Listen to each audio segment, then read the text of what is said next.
he just went low. He's in his head. He's in his head. He's open. His head wide open. Cracked open in the face.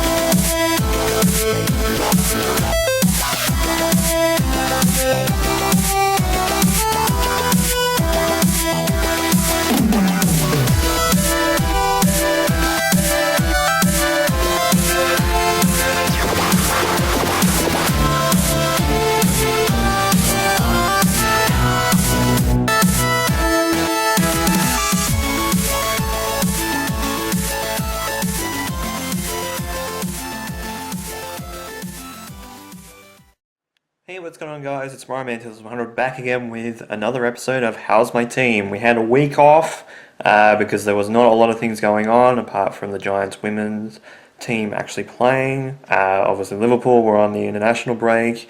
The A-League season hadn't started, and obviously we just had the grand finals for the NRL and the AFL in previous weeks before that. So we didn't really have much to talk about apart from miscellaneous stuff and obviously the Giants women's team, and that was about it. So I just felt like I wanted a week off to recharge, do things the right way, obviously talk about some more teams as well, and in a situation, obviously this week, we've got the A-League season has started, with the Wanderers playing at home against the champions from last season, Melbourne City. We're also going to talk about the EPL being back this week from the international break, with Liverpool going up against Manchester United in a big game for both clubs.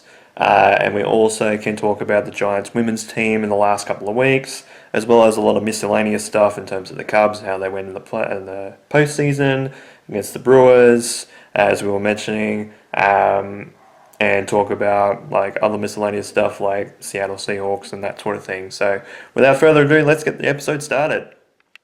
So before we get to the main course, which is basically obviously the football part of it, which obviously is the Wanderers, obviously their first game, and talking about Liverpool, I'm talking about the Giants women's team, because obviously the last time we talked about them, they played against the Saints. They lost against the Saints pretty close.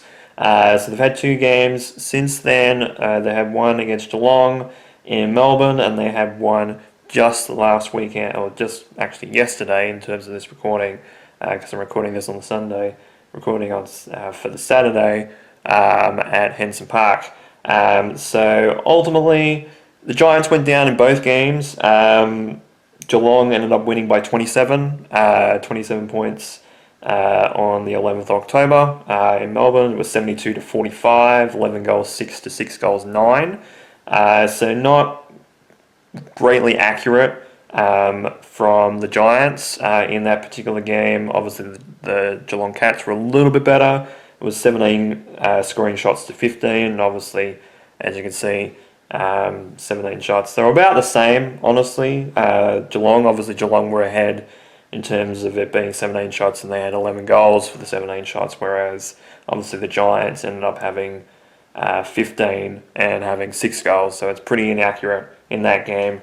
And Freo ended up winning by 7 points. In saying that, though, it was 47-40, and it was 6 goals 11 to Fremantle and 6 goals 4 to the Giants. So the Giants were actually pretty accurate. It was obviously 17 scoring shots again, to 10 scoring shots for the Giants. But obviously, the Dockers coming back and doing like a reverse of what the Geelong Cats did the previous week.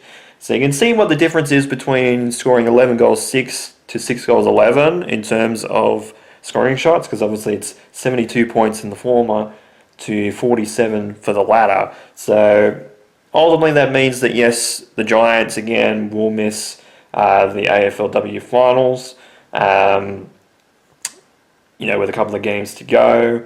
Because they're well out of it. Obviously, the teams that are in 8th at the moment have got 24 points, and the Giants have only got 8. So they're going to miss the final series again for another season, which is pretty disappointing. But they have had a few strides from the last couple of years when they've been towards the bottom or at the bottom. They're still in the bottom four at the moment. Obviously, there are still games to play at this point. Obviously, most of them being in the bottom 10 teams of the competition. The only team in the top 8 that hasn't played yet is Brisbane, and they play against Essendon, who Essendon obviously are in 13th at the moment, but obviously they got that extra win, obviously in the first week against the Giants. So, their percentage is actually worse than the Giants right now, but obviously with that win over the Giants in the first week, it puts them over just on obviously points in terms of winning. And then obviously around them, Western Bulldogs, Essendon, like I mentioned, Collingwood, Richmond, and Gold Coast all play today. So looks like the Western Bulldogs play the Suns, Essendon play the Brisbane Lions, like I said, and then obviously Collingwood and Richmond both play each other. So it's going to be interesting to see, especially with that last game with Collingwood and Richmond, to see who actually plays better and who will actually get the win. Obviously, Richmond at this point in time have actually got better percentage than Collingwood at this point. It's just that obviously Richmond have only won one game compared to two for Collingwood. But it's very interesting. There's a few positions that's been locked up the last couple of weeks. I think the Kangaroos locked their position up about 3 or 4 weeks ago. But they're still at the top. They still haven't been beaten yet. I think their extended run extends to 22 games, I think, in a row, which is crazy. Melbourne they locked up their position yesterday with a win over the Swans. Hawthorn, I think, did it the day before or last week. I think they locked their position up. They're in third at the moment, and St Kilda are in fourth. With Brisbane, obviously with the game to play, in fifth position, but if they do win against Essendon, which I think that they will jump into fourth position and push St Kilda out to fifth. Then West Coast, Adelaide and Carlton make up your top 8, with Sydney, Fremantle being one win out of the 8. Obviously Fremantle's percentage is not ideal, but they have a chance to go in. And then Port Adelaide and Geelong being 2 games out of the 8, so they'd have to win both of their games to get in and hope one of the teams that are on 24 points, which if Brisbane lose obviously today, they'll be on 24 points, but it'll either be the Eagles, the Crows, or the Carlton Blues that would have to lose both of their next 2 games to jump in into a final spot. But everyone from the Western Bulldogs down, obviously with games still to play, they still, like Western Bulldogs and Essendon, still probably have a chance to get in, but they'd have to win all of their games looking forward. So not an ideal situation for any of those teams in particular, but most of the top 8, you're probably locked up, especially if Brisbane win today. If they win the next game or 2, with the Saints obviously as well, I think they're in. They still have obviously they still have a chance to drop out, both St Kilda and Brisbane, but I don't think they're locked up yet. I think it's only just the top 3, so not a bad result for the Giants. Obviously, it's not great to have a situation where they're not making finals again, and they're still trying to fight to get out of the bottom 4. But I think they ended up coming last year, or very close to last year. So it's a little bit of an improvement. They're scoring a lot better. I think their accuracy in the last few weeks has actually been better than it has obviously towards the start of the season as well, and in previous games as well. They just need to capitalize on their momentum, I think, a little bit more. So, yeah. We'll say with the Giants, in relation to the Giants, obviously they had a few trades going on for the trade period. Legalia, he's staying put after not getting a deal and a trade option to the Saints, I think it was. So he's staying put for at least another year or 2 He has signed a 2-year deal until the end of 2027. Obviously, he might look to go to the Saints next year. In terms of obviously, after the 2026 season is finished, and then we also picked up a big signing in the midfield with Clayton Oliver. Clayton Oliver being picked up by the Giants as a midfield trade. So that's a big play for us. And he's contracted to the Giants until the end of the 2030 season. I think we traded him for a couple of picks. Hold on, let me have a look. A future third round pick to the Demons in exchange for Clayton Oliver. So nice, another option in the midfield, which is great. I think that would definitely help. Obviously when Brett Daniels comes back, obviously he'll be back at the start of the season, you would hope. Especially with that injury towards the middle of last season. And then obviously being in there with Tom Green, being in there with Toby, who's a little bit more like a half forward like midfield position. Obviously having like Finn Callahan in there, Kieran Briggs being in the ruck and that type of thing. So it bolsters a lot of the middle with the midfield for the Giants. So hopefully that does well. There's a few trades that have gone around, and obviously Alik Aaliyah being at the back is also another great thing as well.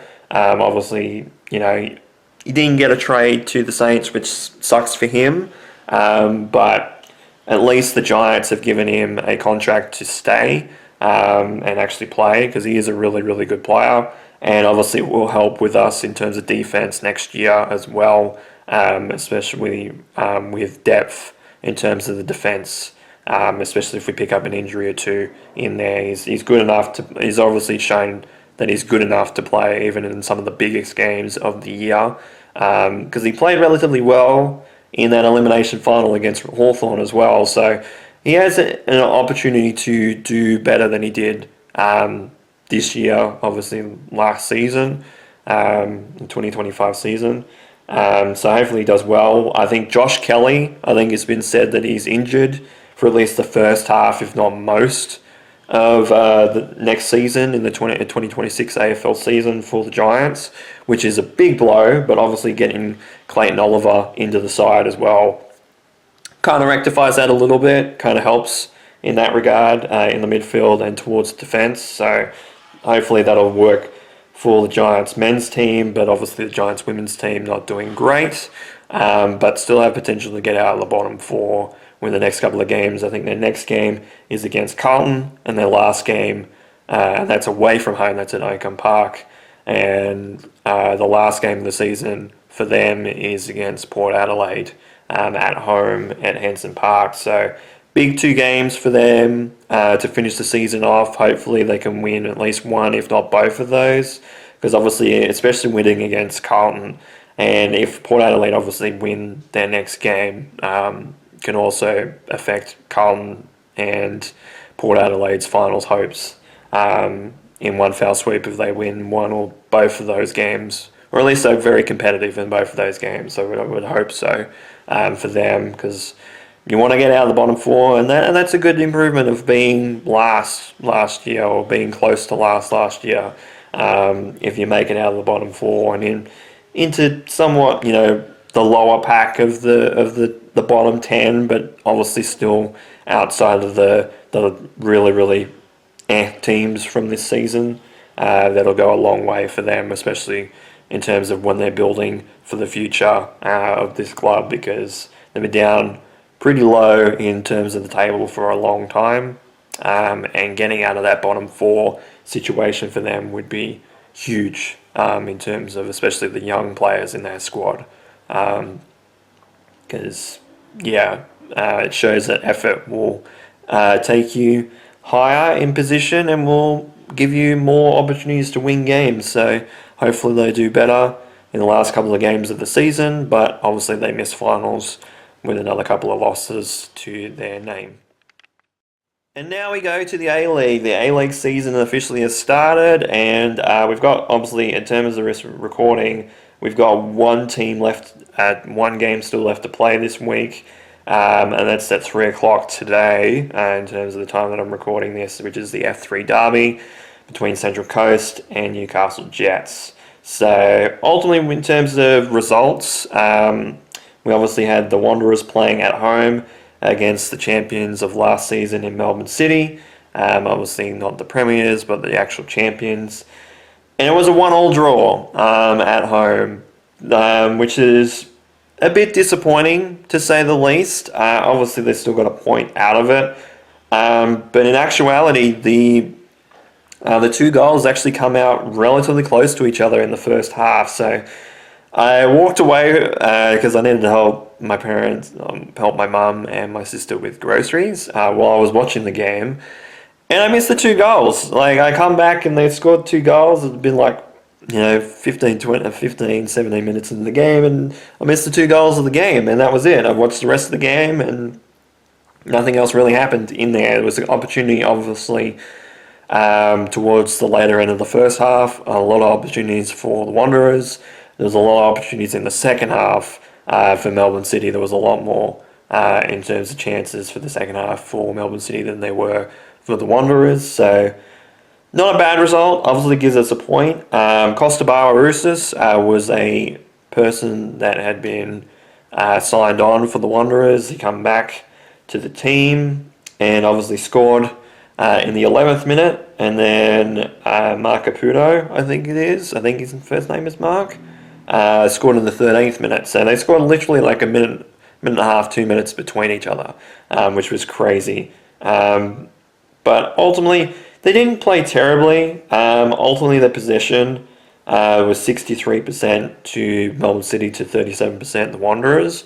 But I think most of that, more skewed that way towards the second half because they have more possession than the Wanderers in the second half compared to the first half, because the Wanderers relatively had more possession towards the first half, at least towards the end of the first half.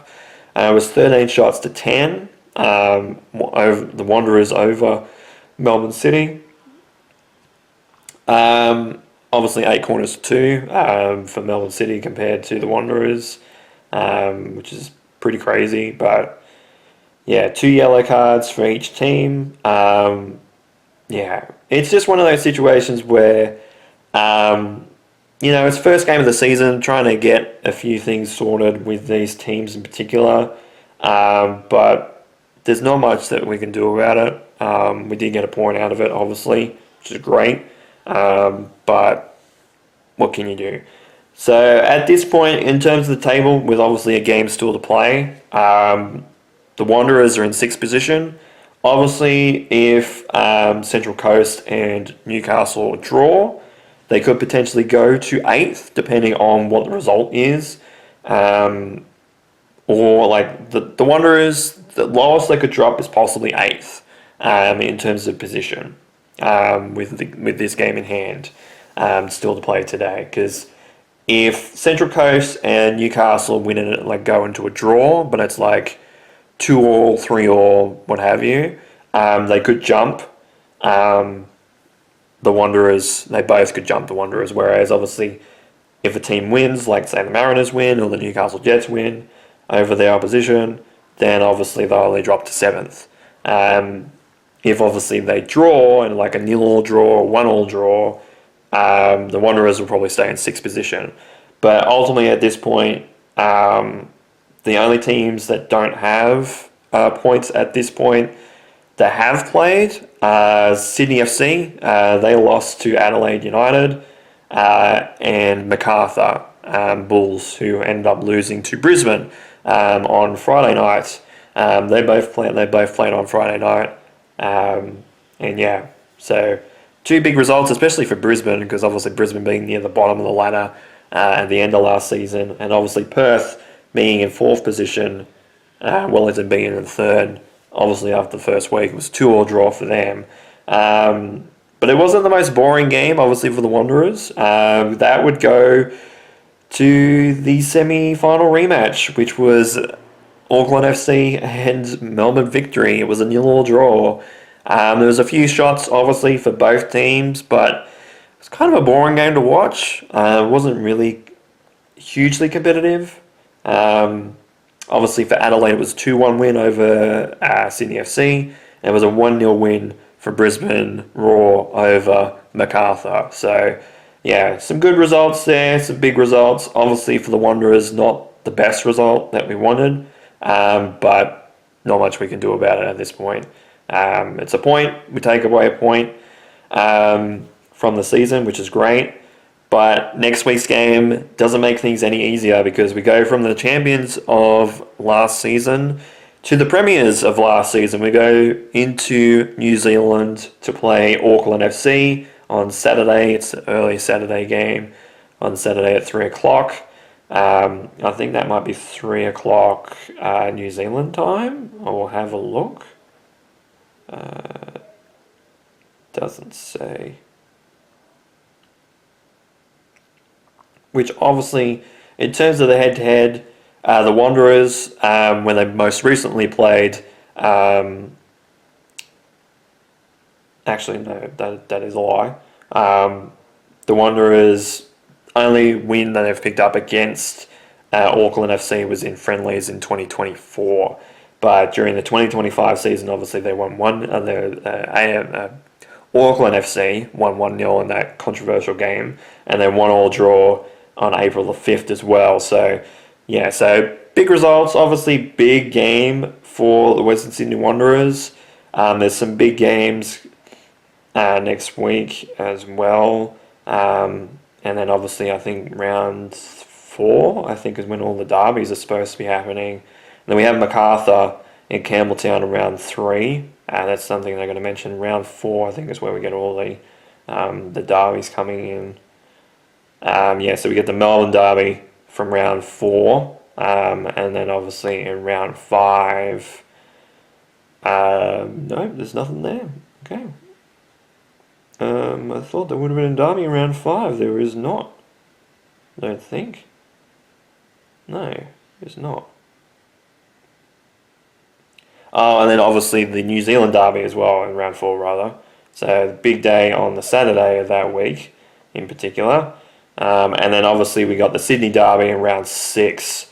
So that's a big game for the Wanderers there. But obviously 1-1 draw against the champions of last season, not a bad result. Obviously Melbourne City having a few changes to their side. Obviously we're having a lot of changes ourselves in our side, but we did relatively okay. I think that obviously they need to pick up their second half result because that wasn't really anywhere good enough.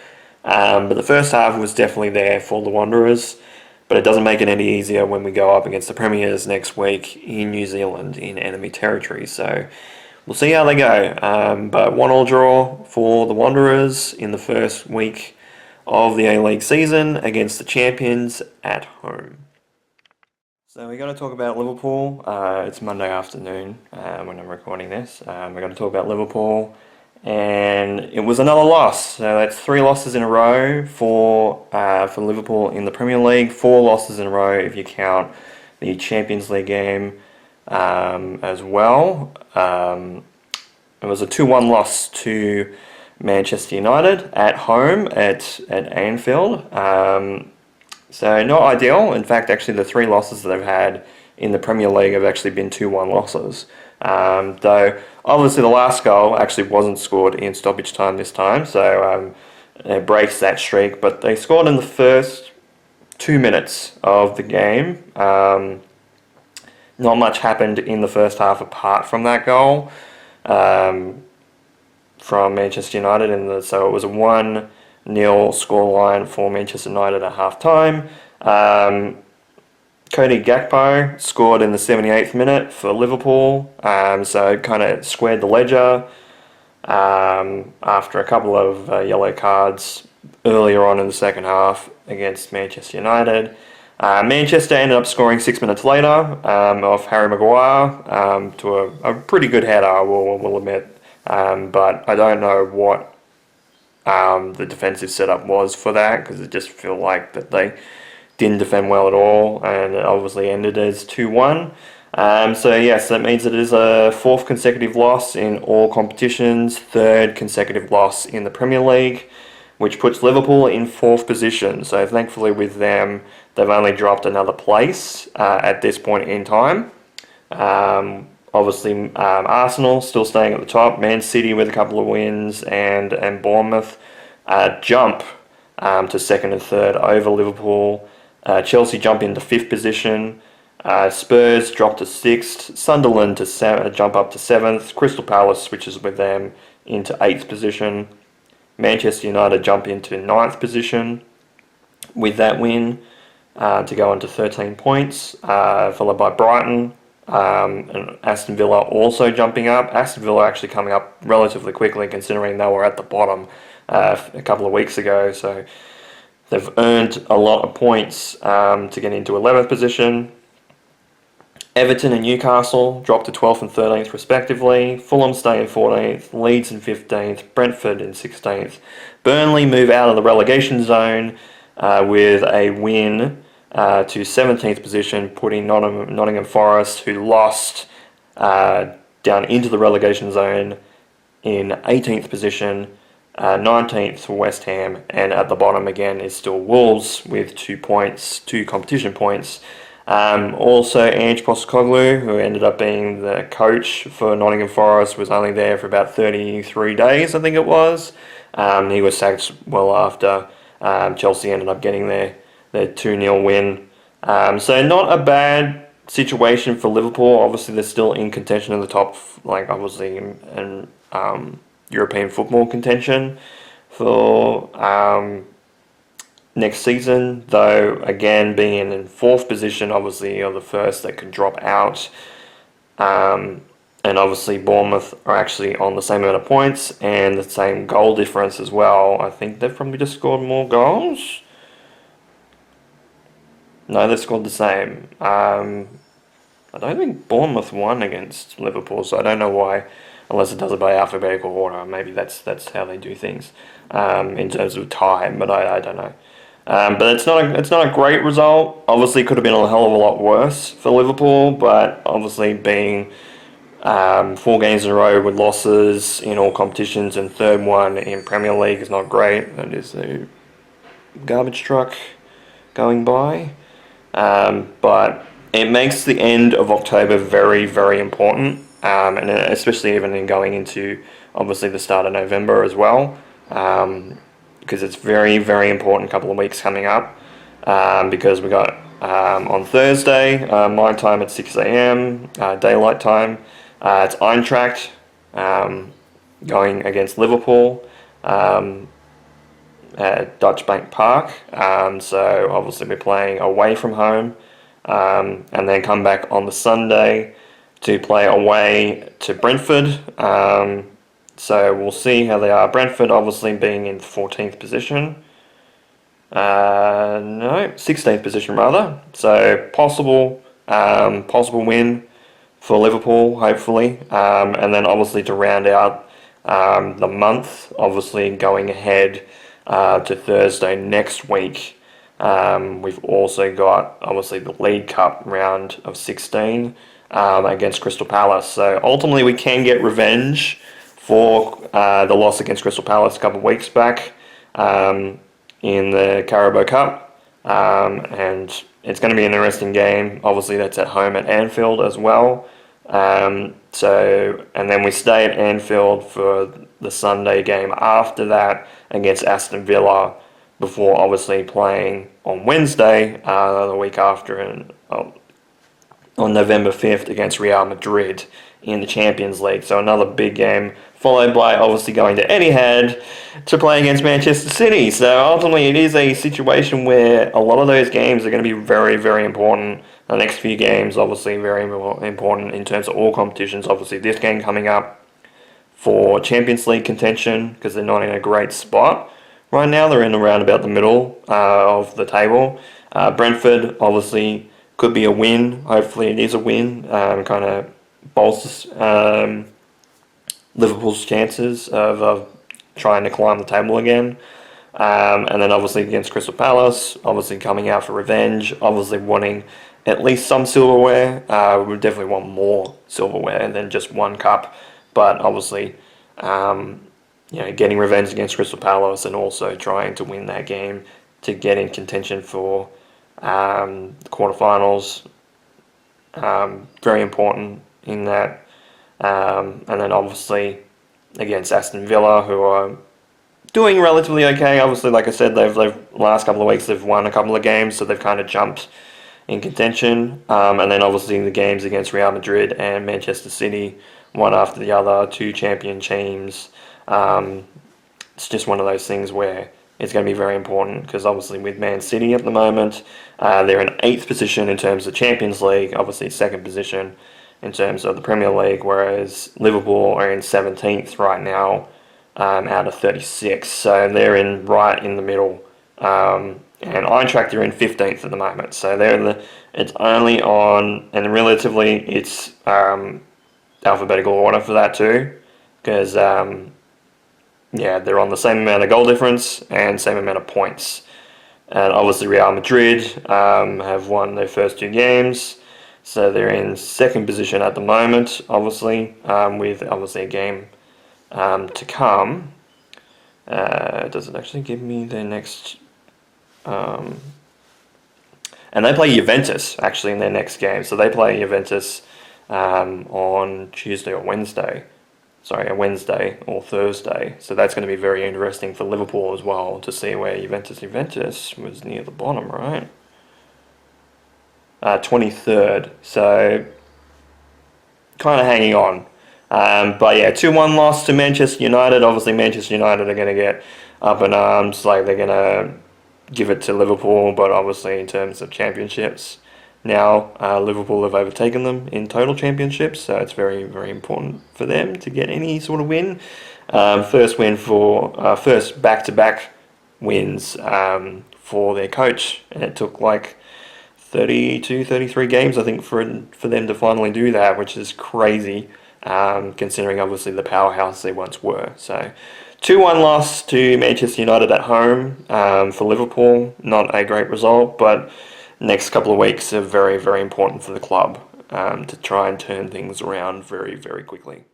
And that'll be it for this episode of How's My Team. Obviously, we went over a few things. I do want to say the Giants women's team did not move, and Richmond did end up winning that game. And Brisbane ended up winning their game against Essendon as well. So Brisbane are in 4th, St Kilda in 5th, and Richmond are now in 16th position, with Collingwood being in 17th position.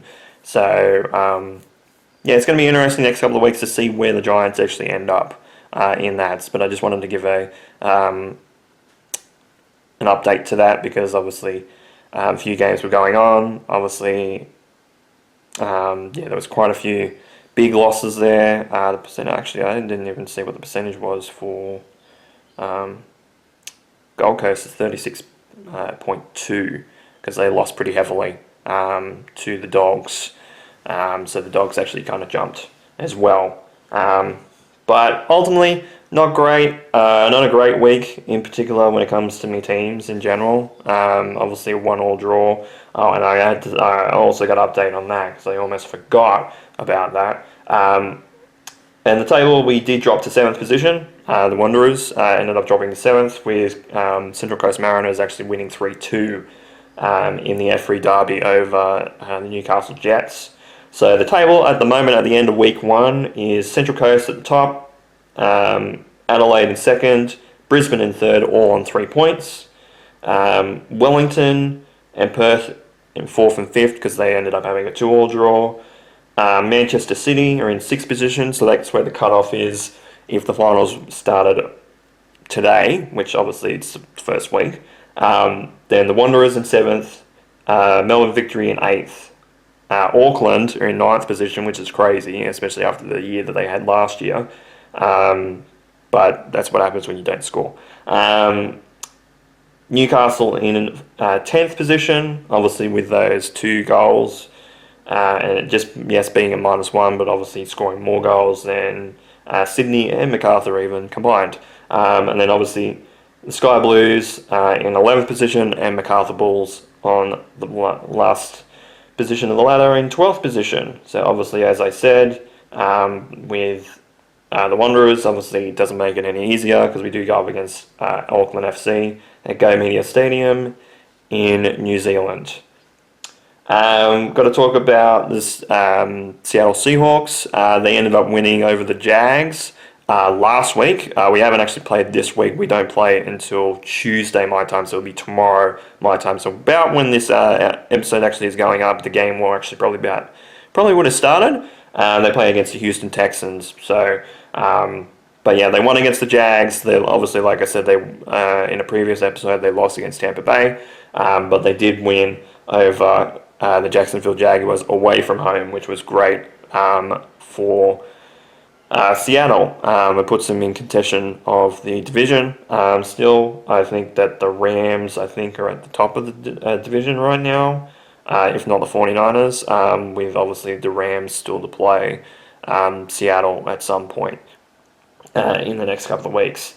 As for the Cubs, because obviously I'm catching up on a few things. The Cubs did end up going to 5 games in their series against the Brewers. The Brewers actually kind of dropped 2 games back to back, including even a shutout in Game 4.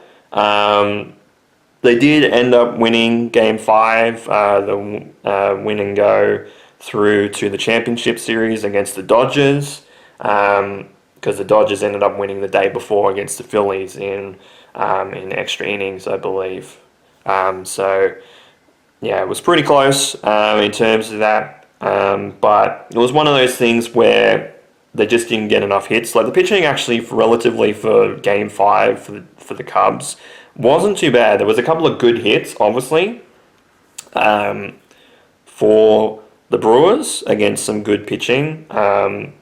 But it's one of those things where if you don't get enough hits, you don't get enough hits. And I think it was like, if I remember, it was like 2, 3, maybe 4 hits at most in a game that, win and you go in. But yeah, not an ideal situation. Obviously, it felt like it was going to be one of those years that, especially with the start, it was looking like that was going to be their year. And then obviously the second half of the season was not as great for the Cubs. In fact, it was quite the opposite. It was pretty bad. They obviously won in some clutch areas, obviously, but the division was lost pretty early on. And then obviously the Brewers had that situation. If you've been watching baseball, and especially in that division and in that conference, you know that they would have flown the L flag up in celebration for them winning their series. And they come back to haunt them pretty badly because they ended up getting swept by the Dodgers in the championship series, 4-0. And they almost got shut out in Game 4 in a game that they really needed to win at Dodger Stadium. And yeah, it was just one of those games that, like, one of those series where it just seemed like they weren't focused. Obviously, the Dodgers kind of turned it on. They could have possibly won Game 1 and possibly Game 3, though obviously Game 1 was probably their only chance in the 4 games that they were going to win, because they got completely dominated in Game 2 and especially in Game 4 as well, with obviously Shohei Ohtani punching out quite a few batters with his pitching and hitting 3 home runs in the same game, which is crazy as a pitcher, but that's how good the guy is. He's already a superstar, but he'll probably go into the Hall of Fame without really any doubts in anybody's mind, I don't think. So, but the Brewers ended up getting swept. Obviously, I was along for the ride the entire way, and it was pretty funny. I was laughing pretty much the entire time.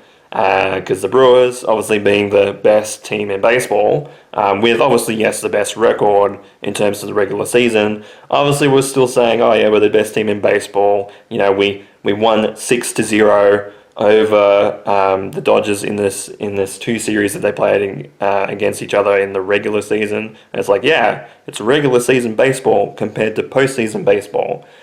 And let's keep in mind that the Dodgers series, those two series against the Brewers, were like 2 weeks between each other. And the Dodgers had a few injuries to start the season and were not actually doing great, as the Brewers weren't either. They weren't doing crash hot, but take it as it is. I know, yes, obviously the Cubs did lose, and obviously with the start of the season that we had, it's kind of a bit of a pill to swallow, but especially with the second half, and obviously some of our best pitchers actually being injured at the wrong time of the season, it's just one of those things where it was just like, we kind of expected that we're probably going to get bundled out. Thought maybe earlier than we anticipated in terms of we thinking that the wild card round was going to be when we were going to get bundled out, but it wasn't to be the case. Obviously, won against the Padres, but ultimately the second series with the Seattle Mariners and the Blue Jays. Obviously, the Blue Jays end up winning over the Yankees. Seattle won a very close series against Detroit. That went to the 5 games as well, and went to extra innings. I think it would end up almost being the 17th. I think if memory serves me right, it went a long way. In fact, actually, I'll try and see if I can find it. Where are we?